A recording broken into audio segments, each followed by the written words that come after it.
साथियों नमस्कार, मैं असलम चौपदार फेसबुक पेज पे लाइव पर आप लोगों का हार्दिक स्वागत है। आज लगभग 2 घंटे पहले एक छोटी सी पोस्ट के माध्यम से आपको अवगत करवाया था कि आज एक लाइव किया जाएगा और लाइव के विषय में आप लोगों से जुड़ने के लिए आप लोगों को बताया भी था कि फेसबुक पेज पे लाइव आ रहा हूँ और जितने भी लोग जुड़ रहे हैं उन सभी का फिर से एक बार मैं अभिनंदन स्वागत करता हूं। हमारे जो मुद्दे हैं हर भर्तियों के संदर्भ में, हर प्रकार की बातें हैं, हर प्रकार के लोग हैं, किस प्रकार से सरकार युवाओं के साथ क्या कार्य कर रही है, उन तथ्यों पे मैं आप लोगों के सामने लाइव आया हूं। महावीर प्रसाद वर्मा सुजानपुरा, बिल्कुल लाइव में ये बात कन्फर्म रख रहा हूं कि रीट का जो आप जो 3 गुना कह रहे हैं उसके अलावा सूटेबल लिस्ट का जो स्पष्ट तौर से आदेश हुआ है उच्च न्यायालय के द्वारा, उस आदेश के बारे में मैं जिक्र करना चाहूँगा और किस प्रकार से सरकार युवा को गुमराह कर रही है उस बारे में हम जिक्र करेंगे। कई मुद्दे हैं, कई प्रकार की बातें हैं। राम राम, बिल्कुल आप सभी का अभिवादन। जितने भी लोग एक बार मेरे से जुड़ रहे हैं ताकि मैं सारे मुद्दे एक बार आप लोगों के सामने रख देता हूं। जो आपके मुद्दे हैं, किस प्रकार की भर्तियों के संदर्भ में, नई भर्ती के बारे में बात करेंगे। 2018 के जो प्रमाण पत्र के लिए जो मांग आ रही है उसके बारे में भी, लेवल प्रथम और द्वितीय की जो वेटिंग लिस्ट या रिशफल जो आने की बात हो रही है उसके संदर्भ में भी, और 2018 फर्स्ट ग्रेड में जो 14% जो सीटों को लेके सरकार ने अपनी किया है, सीटें जो शेडो पोस्ट नहीं जारी की है उसके बारे में लेके, 2016 की गणित विज्ञान और 17 का जो कोर्ट में जो किस प्रकार का प्रोसेस चल रहा है उसको लेके, 2016 इंग्लिश को लेके, 2013 एलडीसी पंचायती राज, 2013 सूचना सहायक, 2013 एनएम जेएनएम भर्ती को लेके मैं आप लोगों के सामने बातें रखूंगा। इसके अलावा एक नया विवाद जो सरकार तुल दे रही है, कुछ तथाकथित नेता भी दे रहे हैं, बीएड बीएसटीसी विवाद को लेके किस प्रकार से युवा को भड़काया जा रहा है, किस प्रकार से युवा को गुमराह किया जा रहा है, उस तथ्यों पर मैं बात करूंगा। नमस्कार महावीर प्रसाद जी। और इसके अलावा अन्य कई प्रकार की जो मुद्दे हैं, आपके कमेंट्स भी ले लूंगा बीच में। तो अशोक कुमार जी बहुत अच्छी बात रख रहे हैं, हक है, बिल्कुल हक की बात करेंगे हम, किसी प्रकार से अलग बात नहीं करेंगे। आप बात को सुने और समझे। बिल्कुल राजपाल हुड्डा जी, मैं बिल्कुल स्वस्थ हूँ। आप लोगों को पहले तो मैं अवगत करा देता हूँ, जो दिल्ली का जो दौरा था उसके पश्चात हमारी मांगों को समझा, पूरे सुबह से लेकर शाम तक इस बातों को टाइम दिया गया और टाइम देने के बाद में उन्होंने जो समय मांगा वो लगभग पूरा हो चुका है और इसी के संदर्भ में 2 बार हमारी बात भी हो चुकी है। हालांकि मैं लाइव नहीं डालना चाहता था क्योंकि मैं काम करवाने पे विश्वास कर रहा हूं और मैं सोच रहा हूं किसी भी प्रकार से ये काम बने, अच्छे तरीके से काम बन रहा है और आप लोगों को आमंत्रित भी करूंगा। एक बड़ी संख्या में 27 तारीख को आप जयपुर पहुंचे, इस बात के लिए नहीं कि मैं कुछ मुद्दे रख रहा हूं, मुद्दों के बाद में बताऊंगा कहां पे कैसे आना है, क्यों आना है, क्या काम बनाना है और कैसे काम करवाना है। मैं आपको आज लाइव में दावे के साथ कह रहा हूं, आप चाहे इस बात का एक कटिंग रख ले, जो भर्तियां लंबित है वो सरकार पूरी करेगी और किस प्रकार से कहां से काम होगा ये अपने पास पता है, कहां से काम होगा, कैसे होगा। और जल्द ही हर भर्तियों के काम होंगे। जो लंबित भर्तियां जिन लोगों को बार बार 7-7 साल से गुमराह हो रहे हैं उन चीजों के लिए भी मैं बात करूंगा। अब मैं कुछ जिन मुद्दों पे चर्चा करनी है वो मैं चर्चा कर लेता हूं। देखो, सबसे पहले 2018 का प्रमाण पत्र, इस बारे में बात कर रहा हूं। देखो, 2018 का प्रमाण पत्र में 2 प्रकार के तर्क आ रहे हैं। एक तर्क ये कहता है कि किसी भी प्रकार से आप ये कहते हो कि एक प्रमाण पत्र एक नौकरी के लिए हो, बार बार पोस्टेड लोग आ जाएंगे। बिल्कुल नहीं है, हमारा कोई भी ऐसा मोटो नहीं है, मेरा समय का, मेरी टीम का, मेरा संगठन का ऐसा कोई मोटो नहीं है कि वो लोग जो सिलेक्टेड है, हमारा यही मोटो है जब प्रमाण पत्र के साथ साथ हर साल है भर्ती आए और उन युवाओं को मौका मिले जिन्होंने तैयारी की थी, जो वेटेज की मार झेले थे, जिनकी वेटेज की वजह से 2018 का सर्टिफिकेट, तो कई लोग ये कह रहे हैं कि 18 का तो देखो जुलाई तक है सर्टिफिकेट, गवर्नमेंट चाहे तो उसको वैसे भी शामिल कर सकती है नोटिफिकेशन पहले निकाल के। अप्रैल में पेपर हो रहा है, मई जून में रिजल्ट आ गया, जुलाई में नोटिफिकेशन आ गया, वो लोग शामिल हो जाएंगे। लेकिन हमारे कहने का मतलब यह है कि किसी भी प्रकार से जो वैधता बढ़ाने का जो प्रोसेस है उन लोगों के लिए ही हो जो पोस्टेड नहीं है, जिनके 125 नंबर है फिर भी घर पे बैठा है वेटेज की मार खा के, जिनके 120 से अधिक नंबर है फिर भी घर पे बैठा है, उन लोगों के लिए हम प्रमाण पत्र की मांग कर रहे हैं, उन प्रमाण पत्र की वैधता बढ़ाई जाए। दूसरी बात, एनसीटीई की जो नई गाइडलाइन आई है, बिल्कुल सर आपकी बात मैं रखूंगा, सहयोग करूंगा अशोक कुमार जी, मैं सारी बात आप समझे तो सही एक बार। एनसीटी की जो नई गाइडलाइन आई है, मैं लाइव बोलता हूं, मैं स्पष्ट बोलता हूं, कई लोग कहते हैं इनके पीछे देखो, जहां पे भीड़ होती है ना वहां पे झूठ के पुलिंदे होते हैं। जहां पे भीड़ कम होती है तो सोच लेना कोई एक सच की राह पे चल रहा है, वो अपने बात को रख रहा है। मुझे किसी से कोई मतलब नहीं है, किसी बात को व्यक्ति विशेष पे मैं कोई टिप्पणी नहीं कर रहा हूं, लेकिन स्पष्ट कह रहा हूं, अपने हक की लड़ाई के लिए नहीं, अपने राजस्थान के हर युवाओं के हक की लड़ाई के लिए मैं तुरंत रूप से तैयार रहूंगा और पूरा काम करने की पूरी कोशिश करूंगा। कौन कहता है कि आसमान में सुराग नहीं होता? आगे की लाइनें आप सभी को पता है। अब मैं जो कह रहा हूं कि बार बार युवाओं से एग्जाम के नाम पे खर्चा ले रही है सरकार, प्रमाण पत्र के संदर्भ में बोल रहा हूं, बार बार लोगों को रीट एनसीटी के कहती है कि साल में 2 बार हो, लेकिन नहीं कर रही है। लेकिन उनका तो तब भी तो फिर लाइफ टाइम 3 साल की भी वैलिडिटी करने का क्या मतलब है? जब आपको एक ही एग्जाम कराना है तो फिर आप ऐसे ही कर लो। तो मेरे कहने का मतलब है, जो युवा ने तैयारी की है, तैयारी बच्चा एक बार ही कर पाता है, जिनके नंबर अच्छे बनते हैं फिर भी वो नहीं लग पाता है, तो उसको मौका मिलना चाहिए। उसके संदर्भ में हम बात करें, कोविड की जैसी परिस्थितियों की मार हुई थी, कोविड जैसी परिस्थितियों की मार हुई। दूसरी बात यह है कि जो लोगों के ज्यादा नंबर थे, हम पोस्टेड के खिलाफ है आज भी और हमेशा रहेंगे, और कोई भी लड़का पोस्टेड नहीं आएगा भैया। गृह जिले की क्या बात कर रहे हो? प्रोबेशन पूरा हो चुका है, प्रोबेशन की जो जॉब जिन्होंने 2 साल खराब किए हैं, पूरे प्रोबेशन निकाला है, लगभग का प्रोबेशन पूरा हो जाएगा, एग्जाम तक पक्का हो जाएगा। वो 50,000 के लगभग की सैलरी को छोड़ के वापस 23,000 के लगभग में क्यों आएगा? 21,700 में क्यों आएगा? आप खुद सोचे। दूसरा, वही प्रोबेशन की तलवार लटकती रहेगी, प्रोबेशन में कहीं कुछ नहीं है। तो वो चीजें मत सोचो कि पोस्टेड लोग आएंगे, पोस्टेड। और सबसे बड़ी बात, वेटेज अगर चेंज हुआ है, मेरे खुद के वेटेज की मार की वजह से 72.74 थे, और वेटेज ये 70 से 90 होते 78% हो गए। वेटेज से सीधा सीधा कौन फायदे में ले रहा है? किसको फायदा मिल रहा है? आप ये चीज देखें कि वो जो सिलेक्ट नहीं हुए उनको फायदा होगा, जो सिलेक्टेड है उनको वेटेज का ये जो चेंज हुआ है 90-10 का। और वेटेज के बारे में 90-10 का मैंने आपको 7 सितंबर को अवगत करा दिया। जो मैं बात कह रहा हूं वो बात फैक्ट कह रहा हूं, चाहे बीएड बीएसटीसी विवाद पे मैं बोलूंगा, चाहे किसी भी विवाद पे बोलूंगा, मैं फैक्ट बोलूंगा उसी बात को। कई लोग इस प्रकार की इधर की बातें कर देते हैं फिर इधर की कर देते हैं। वेटेज के संदर्भ में हमारी टीम ने पिछली सरकार में भी बहुत सारे प्रयास किए थे, बहुत सारी कोशिश की थी। हाँ, सरकार सुन रही है, युवा की बात मान रही है, तो हम उसका स्वागत करेंगे। एक कैलेंडर का इसका जो सिस्टम गवर्नमेंट को जारी करना होगा। दूसरा एक बहुत बड़ा बात है, बहुत सारे युवा है जो एमए के आधार पे बीएड की है, या तो उनको बीएड नहीं कराते या फिर इस क्षेत्र में उनको एलिजिबल करना चाहिए।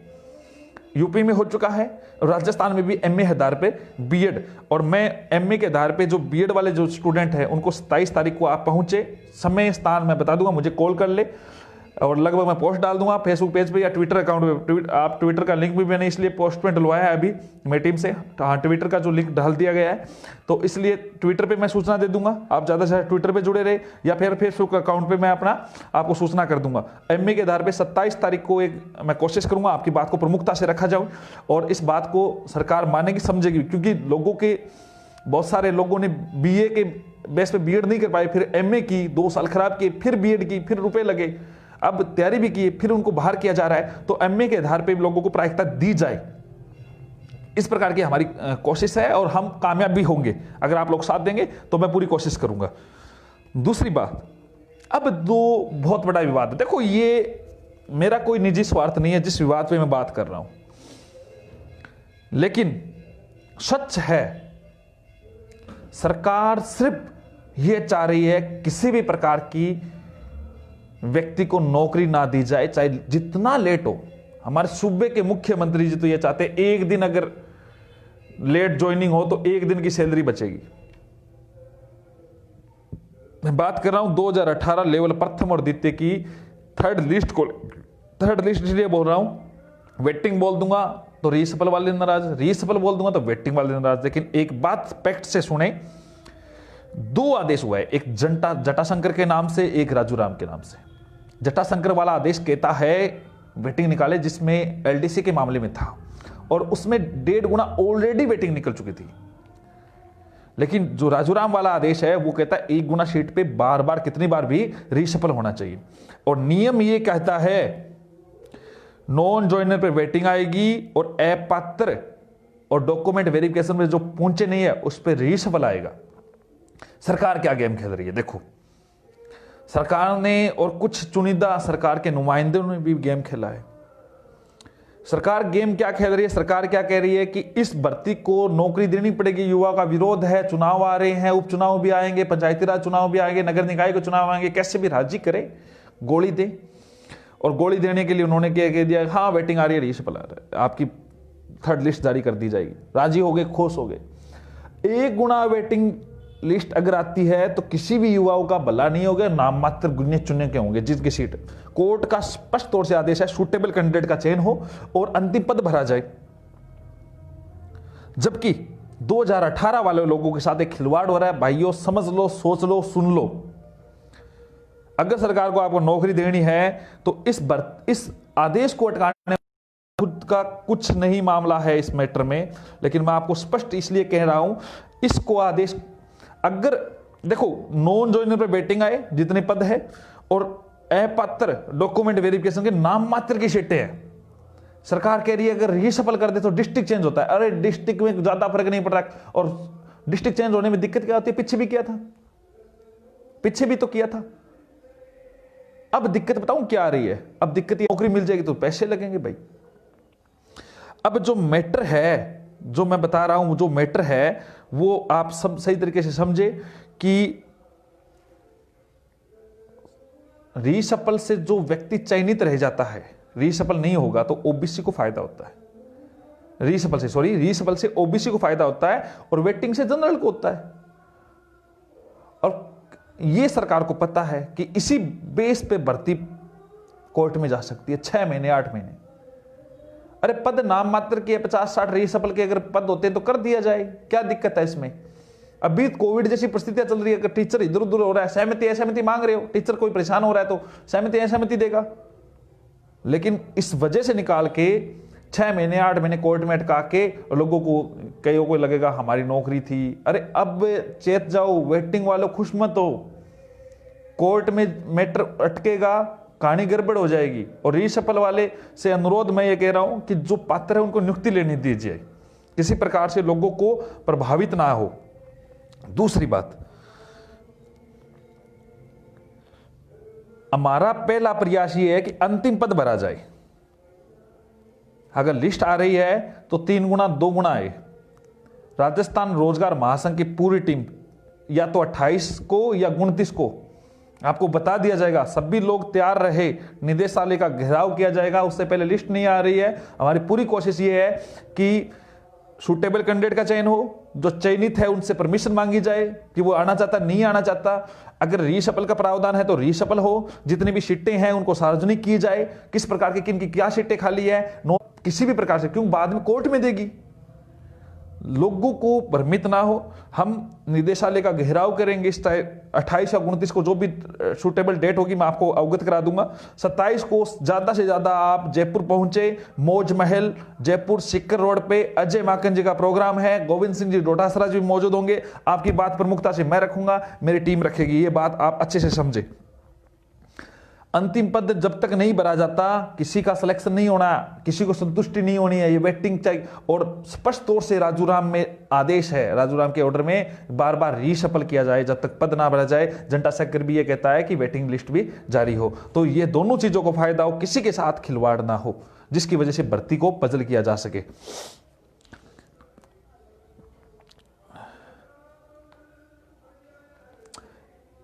इस बात बिल्कुल मैं बोलूंगा, बीएड बीएसटीसी विवाद पे बोलूंगा, भाइयों बने रहो, वेट करो, आप थोड़ा संयम रखो। बहुत सारे मुद्दे हैं, मैं आज 2 मुद्दे लेके चल रहा हूं। एक साइड से गाली पड़नी है, चाहे रीट के प्रमाण पत्र वाली बात हो, चाहे वेटिंग रीशफल वाली बात हो। गाली की बात नहीं, हक की बात बोलूंगा, सच बोलूंगा। जो भी चीज है आपको सही लगे तो देखो, आप समझो। युवाओं की मामला, क्योंकि सरकार गुमराह करी, आपको लड़ा रही है बार बार। फर्स्ट ग्रेड 2018 के बारे में 5000 पदों पे भर्ती आई, डेट घोषित हुई, एग्जाम डेट हुई, एग्जाम आगे हुआ, फिर ईडब्ल्यूएस का आरक्षण की वजह से वापस फार्म हुआ है, भर्ती रद्द की गई, नए फार्म खोले गए। एकमात्र ऐसी भर्ती है जिसमें जनरल के, ईडब्ल्यूएस के पद काट, शेडो पोस्ट ना करके काट के उसी में से सर्जित किए गए, बाकी अन्य भर्तियों में नहीं किए गए। जबकि स्पष्ट तौर से जो मई 2019 का ईडब्ल्यूएस के संदर्भ में जो आदेश था उसमें स्पष्ट कहा गया था, यदि कोई प्रक्रियाधीन भर्ती है, रनिंग भर्ती है, पुरानी भर्ती है, उसके जो पद होंगे उसके शेडो पोस्ट 10% जोड़े जाएंगे, किसी के हक के पोस्ट नहीं खाई जाएगी। अब वो लोग जो 1.5 गुना की लिस्ट में थे लेकिन अब बाहर हो गए, 700 युवा जो भावी टीचर थे वो बाहर निकलो भाइयों। 27 तारीख को जयपुर पहुंचो, आपकी बात हम कोशिश करेंगे, उठाएंगे। फर्स्ट ग्रेड की जो 14% सीटें हैं उनके लिए प्रयास करेंगे। कोई घर बैठे नहीं देगा, आप ये दिमाग से निकाल दो कि क्या चीज़ थी। 700 पोस्ट नहीं, आप लेक्चरर बनने वाले हो, आपको रैंक आपको पता है, आपकी सीटें आपको पता है, आपका सिलेक्शन आपको पता है, गजेटेड अधिकारी बनने वाले हो, आपके लोगों को आपके नाम की मोहर लगेगी। 700 सीटों के हक की बात है, हम उस बात को मुद्दा उठाएंगे, इस बात का प्रमुखता से रखेंगे। आप लोग घर से बाहर निकले और पूरी प्लानिंग बताऊंगा। 27 तारीख को आप जयपुर पहुंचे, सारी बातें रखेंगे।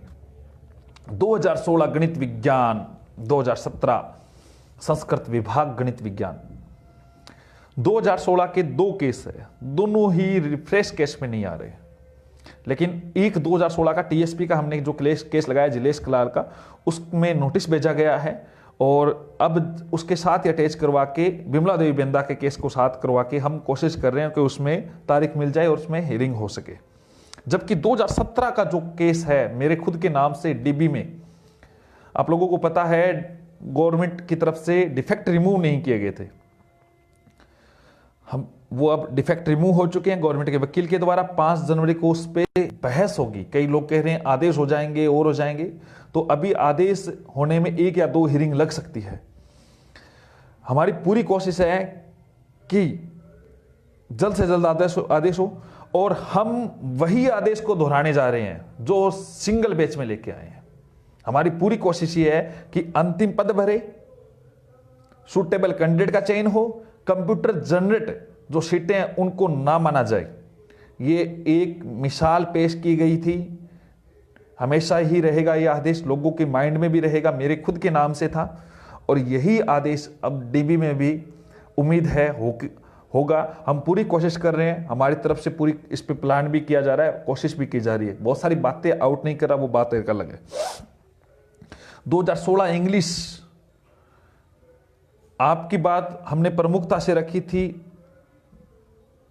अब 27 तारीख को आप जयपुर पहुंचे, अजय माकन जी के सामने हम बात रखेंगे। यही भर्ती है जिसको सरकार बार बार खुद लेके जा रही है कोर्टों में, सिंगल से डिवीजन, डिवीजन से सुप्रीम कोर्ट। मैंने ये बात बहुत बार बोली है और इस भर्ती का मेरे पास उस टाइम वो नहीं था कोर्ट, ये डीबी का है, ये सारी बात रखी है। और एक बात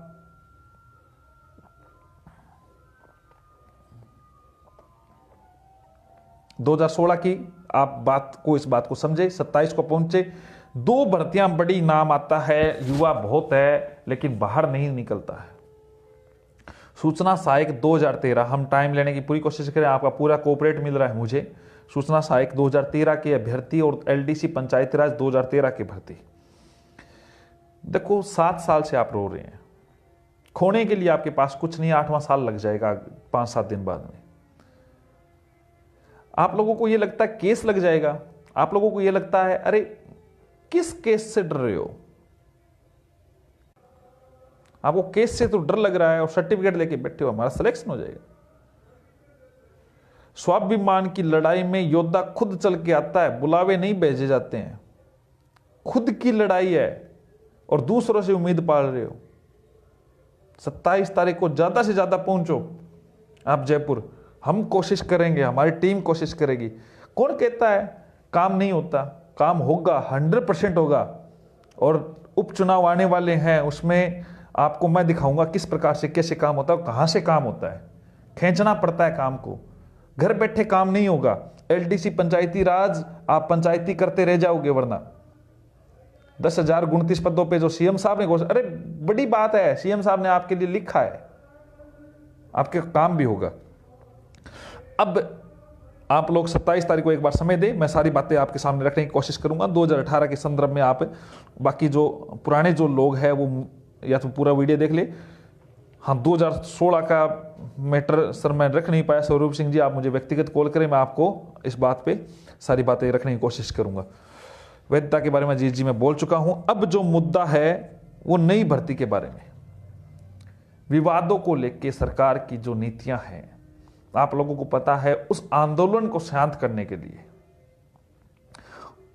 31,000 की भर्ती निकाली थी और वही नुमाइंदे आज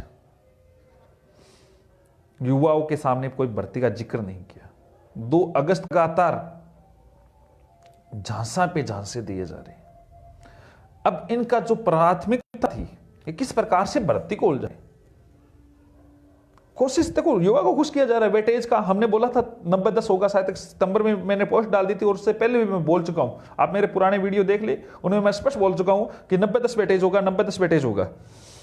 दूसरी बात, जो मेन मुद्दा है जिस पे लोगों को गुमराह किया जा रहा है, जिस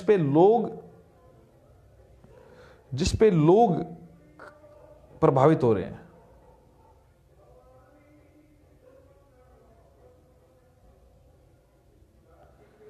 बीएड बीएसटीसी विवाद को लेकर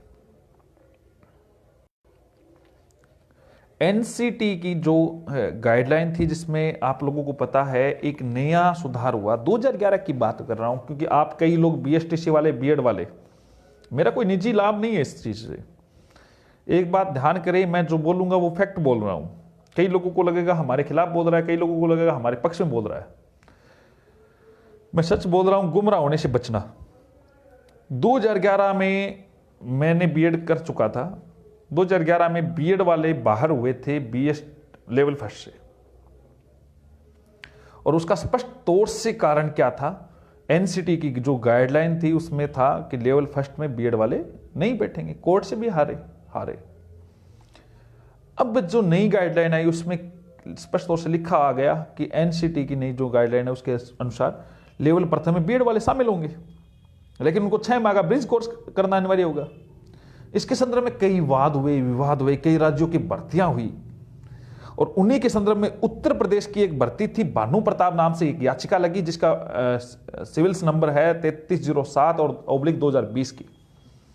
सुप्रीम कोर्ट ने आदेश दे दिया कि लेवल प्रथम में बीएड वाले अलाउ होंगे। Supreme Court according to article 129 स्पष्ट तौर से यह कहता है कि न्यायालय के द्वारा जो दिए गए निर्णय वो अभिलेख के द्वारा सुरक्षित रखे जाते हैं। यानी एक न्यायालय जो आदेश दे चुका है वो दूसरे न्यायालय पे लागू होगा। बीएसटीसी वाले के पास कोई ऑप्शन नहीं होता है, बहुत सारे रुपए लगाते हैं, 2 साल तैयारी करते हैं, 12वीं के बाद में बीएसटीसी करते हैं। वो चाहते हैं प्रथम लेवल में हम हमारी सीटें हो। अच्छी बात है, मैं मानता हूं इस बात को कि उन युवाओं को कोई मौका नहीं मिलता है, जबकि बीएड वालों को सेकंड ग्रेड का मिलता है, फर्स्ट ग्रेड का मिलता है। कॉलेज लेक्चरर अगर वो नेट सेट कर लेता है, आगे कॉलेज लेक्चरर में भी जाता है, सारी चीजें होती है। लेकिन बीएसटीसी के पास एक लेवल प्रथम होता है। एनसीटी ने नई गाइडलाइन बनाई समान योग्यता के को लेके। फिर दूसरा नंबर आता है बिहार का। देखो मैं आपको सारी चीजें रख रहा हूं, फिर मैं इस बात को भी रखूंगा कि आपके साथ क्या ख्याल खेला जा रहा है। बिहार की सरकार ने प्राथमिकता दे दी बीएसटीसी को, अच्छी बात थी, युवाओं को फायदा भी हुआ। लेकिन बीएड वाले चले गए कोर्ट में। अशोक जी मैं बात स्पष्ट रख रहा हूं, सुनो। बीएड वाले चले गए कोर्ट में, और फिर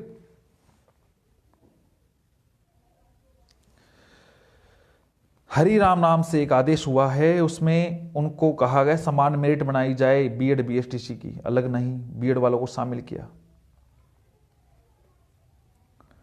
फिर हरियाणा पंजाब का एक आदेश हुआ तनिषा के नाम से।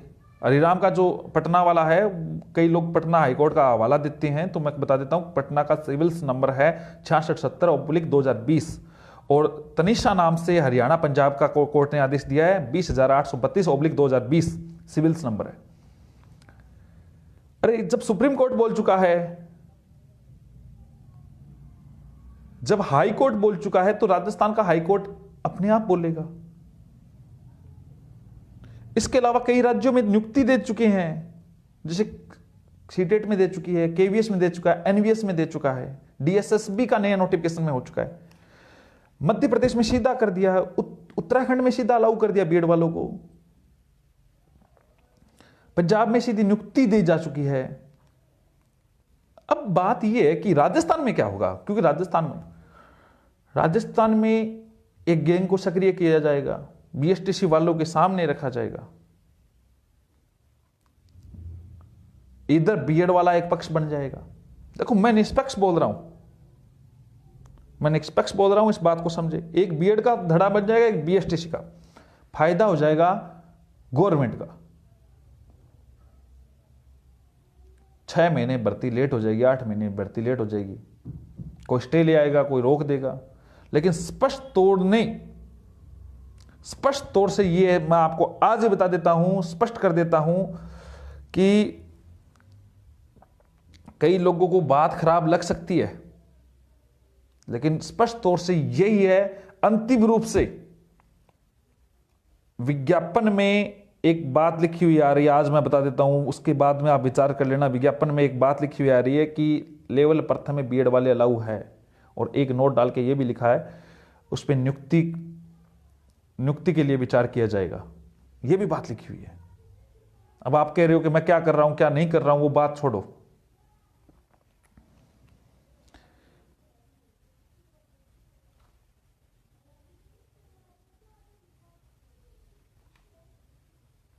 दूसरी बात, अंतिम रूप से जो चयनित होगा या नहीं होगा, आदेश होगा नहीं होगा। 2011 में कई लोग कह रहे हैं बीएड वालों को लास्ट दिन बाहर कर दिया, करवा दिया। अरे एनसीटी कह रही थी बीएड वाले शामिल नहीं होंगे 2011 में, तो बाहर हो गए। अब एनसीटी इसको अलाउ कर रही है तो अलाउ होंगे। अब अंतिम रूप से मैं आपको स्पष्ट कर देता हूं, बीएड वाले शामिल होंगे।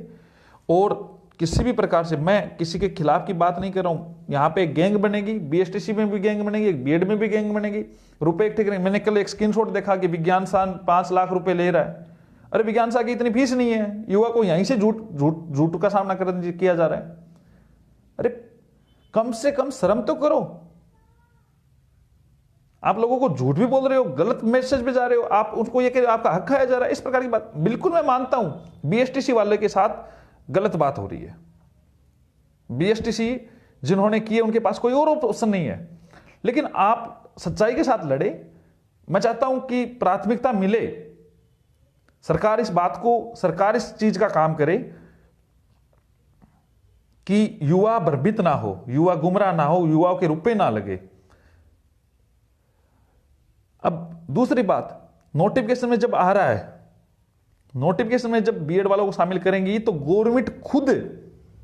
गवर्नमेंट के चाहे एजी हो चाहे डबल एजी हो, सारे बीएड वालों के पक्ष से लड़ेंगे, नोटिफिकेशन की तरफ से लड़ेंगे। बहुत सारे निर्णय प्रभावित होते हैं, चीजें देखी जाती है। और फिर मैं आप लोगों को मेरे सामने ये कोर्ट के आदेशों की प्रतियां पड़ी है, मैंने खुद ने पढ़ा है। किस बात की मुद्दों की बात कर रहे हो? और फिर कहता है असलम बीएड वाला को पक्ष लेता है। अरे पक्ष नहीं ले रहा, मैं सच बोल रहा हूं। जो आज नहीं तो कल कड़वा लगेगा आपको। बात पक्ष की नहीं है, यहां पे पक्ष विपक्ष की कोई बात नहीं है। यहां पे युवाओं को गुमराह करने की बात है। सरकार गुमराह कर रही है। सरकार और कुछ तथाकथित जो सरकार से ही गोटियां सेक के आते हैं और ये कह देते हैं सरकार साहब किस प्रकार से वेटिंग रुके, किस प्रकार से ज्वाइनिंग रुके, ऐसे करो, आप वेटिंग निकाल दो, आप रीशफल छोड़ो, इससे मामला फिट हो जाएगा, कोर्ट में जाएगा। इधर से वेटिंग वालों को कह दिया जाए कि वेटिंग वालों साहब आपका काम करवा रहा हूं, आ जाओ, कुछ वेटिंग ही निकलेगी। अरे यार, युवाओं के साथ गलत हो रहा है ना, वो चीज देखो। बीएड बीएसटीसी के नाम से युवा को दोनों को लड़ाया जा रहा है, बहुत बड़ा गेम खेला जा रहा है, बहुत बड़ी भर्ती है। रुपए मत खराब करो भाई लोगों, तैयारी करो। मेरे से जो सहायता चाहिए तैयारी के नाम पे आप तैयारी करें, लेकिन इस प्रकार की बातें हैं। आप मुझे ना माने, संविधान को मानते हैं, सुप्रीम कोर्ट को पढ़े, उसमें आर्टिकल में स्पष्ट तौर से लिखा हुआ है कि सुप्रीम कोर्ट या हाई कोर्ट दोनों पढ़ ले, उनमें आपको स्पष्ट तौर से यह मिलेगा कि न्यायालय के दिए गए निर्णय अभिलेख में सुरक्षित रहते हैं। और आप ये बताए, जो कोई कह रहा है तो आप ये बताए, उत्तर प्रदेश में लेवल प्रथम में बीएड वालों को कहां से कैसे नियुक्ति मिली है? और बात रही राज्य की, सरकार से करे कुछ इस प्रकार की कि जिससे देखो आर पार की लड़ाई लड़ो, बिल्कुल सही बात है अशोक जी, भ्रमित ना हो।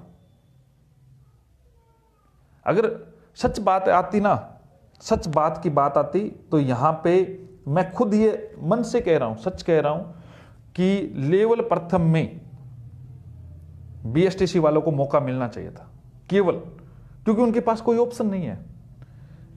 सरकार आर पार की लड़ाई आप यहां से मत लड़े, कोर्ट से मत लड़े, अदर से मत लड़े, आप लड़ाई लड़े सरकार से कि वो एनसीटी का जो रूल्स है उसके साथ चेंज करे। और सबसे बड़ी बात और बता देता हूं मैं लेवल प्रथम वालों को, एक बात और मैं रख देता हूं कि ये जो लड़ाई की जो आप बात कर रहे हैं, बहुत सारी सीटें हैं तैयारी करने के लिए, आपको एक चाहिए, आपको एक सीट चाहिए, तैयारी करें और सरकार पे दबाव बनाएं।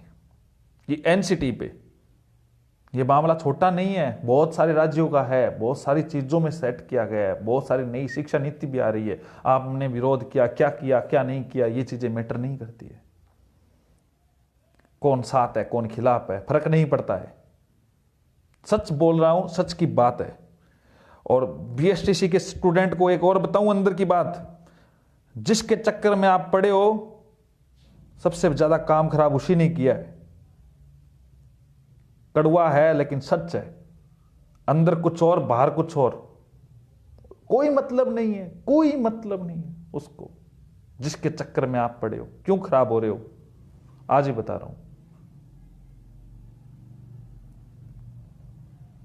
रमेश सैनी जी, मैंने 2016 इंग्लिश के बारे में लिख दिया है, एमए के आधार पे बीएड में मैं बोल चुका हूं। पवन भारद्वाज जी, आप 27 तारीख को पहुंचे।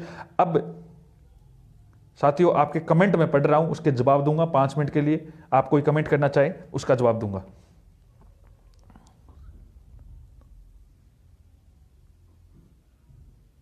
बिल्कुल, अंकित जी ने एक बात रखी है कि बीएड पहले 1 साल की होती थी, अब 2 साल की करी गई है। इसका सीधा सीधा प्रावधान समान योग्यता की बातों को लेके है। पीजी के आधार पे करण सिंह जी 27 तारीख को पहुंचे।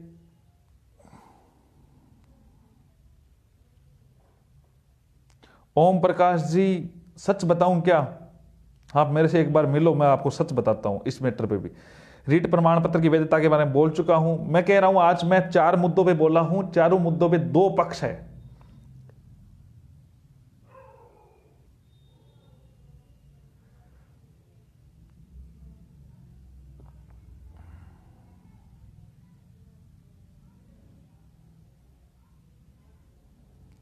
ओके, शुभ रात्रि आप सभी के लोग सारे में से जुड़े।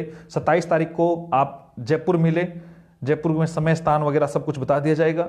आपकी बातों को मैं प्राथमिकता से रखने की कोशिश करूंगा। 3 गुना, चाहे लिस्ट के हो, चाहे प्रमाण पत्र के अभ्यर्थी हो, चाहे 14% सीटों को बढ़ाने को लेके हो, चाहे अन्य कई मुद्दे हैं, चाहे बीएड बीएसटीसी विभाग के भी अभ्यर्थी एक बार मिले, उनको बातों को मैं रखने की कोशिश करूंगा। मैं किसी के साथ, मैं पहले भी बता रहा हूं, जो अंदर की बात थी अगर मैं नहीं रखता, आपको ध्यान कर ले बीएड बीएसटीसी वाले अभ्यर्थियों, मैं आपको स्पष्ट तौर से बता रहा हूं, पिछले ये जो 14 फरवरी को लगभग साल भर हो रहा है, सबसे पहले मैंने बताया था आप लोगों को कि लेवल प्रथम में बीएड वालों को राजस्थान सरकार शामिल कर रही है। कई लोगों को लगा असलम बाहर करवा रहा है, अरे बहुत सारे लोगों को पता था, लेकिन उनको पता है कि किस प्रकार से कैसे रोटियां सेकी जाती। रोटियां सेकने के लिए नहीं काम कर रहा हूं, ये बात ध्यान रख लेना। मेरे पास इतना सामान है कि मैं अपने परिवार का पालन पोषण कर सकता हूं बहुत अच्छे से। जिन लोगों को वहम है वो निकाल दे। धन्यवाद। शुभ रात्रि, शुभ रात्रि, शुभ रात्रि। कनिष्ठ लेखाकार भैया, घर बैठे कमेंट करते रहो, कुछ नहीं होगा, घर बैठे करोगे तो बाहर निकलना पड़ेगा। पीजीडीसीए के बारे में मैंने बोला है, देवेंद्र जी एक बार मिले आप। बीएसटीसी के बारे में बोला हूं ओम प्रकाश जी।